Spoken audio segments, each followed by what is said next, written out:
रामनाथ एक मेहनती किसान था। उसके पास छोटी सी झोपड़ी, दो बेटियां सीमा और पूजा और उसकी पत्नी सीतारमिया थीं। खेत में दिन रात काम करके भी जिंदगी छोटी सी ही रहती थी। एक साल बारिश नहीं हुई, फसल नष्ट हो गई, कर्ज बढ़ गया और गांव के लोग भी कुढ़ने लगे। घर में दबाव और निराशा का माहौल बन गया। एक शाम जब रामनाथ थक कर लौटा, उसकी पत्नी सीतारमिया की आंखों में अश्रु थे। उसने जल्दी सी आवाज में कहा, गरीबी में जीने से बेहतर है मर जाना। तुम्हारे मरने से कम हम पर कर्ज कम रहेगा। सीमा और पूजा भी गहती हुई लड़खड़ाती आवाज में मां के साथ खड़ी थीं। उन शब्दों ने रामनाथ के सीने को चीर दिया।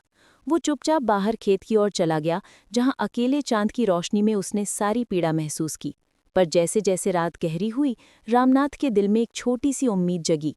अपनी बेटियों की मुस्कान, पत्नी की पहले की हंसी, बीते सालों की यादें। उसने ठान लिया कि डरकर हार नहीं मानेंगे। अगले दिन उसने गांव के सहकारी समिति में जाकर अपनी समस्या बताई और कुछ किसानों से सलाह ली। एक बुजुर्ग किसान ने उसे बतलाया कि वे जैविक खेती और पानी बचाने के नए तरीकों को अपनाएं। रामनाथ ने कर्ज की व्यवस्था के लिए मेहनत से छोटे छोटे कदम उठाए। खेत का कोनों कोनों तक बीज, नई तकनीकें और गांव के मेलजोल। धीरे धीरे फसल ने फिर से बेहतर दिखना शुरू किया। सीतारमिया को भी अपने शब्दों पर पछतावा हुआ। उसने रामनाथ से माफ़ी मांगी और कहा, मेरा गुस्सा और डर मुझसे ये गलती करा गया। मैं तुम्हें खोना नहीं चाहती। बेटियों ने पिता को गले लगाया और घर में फिर से हल्की सी हंसी लौट आई। कहानी का संदेश ये है कि जब हालात घटिया हों तो क्रोध में आए हुए बोल अक्सर घाव दे देते हैं, पर संयम, बातचीत और एक दूसरे के साथ खड़े रहने से कठिन समय भी बदला जा सकता है।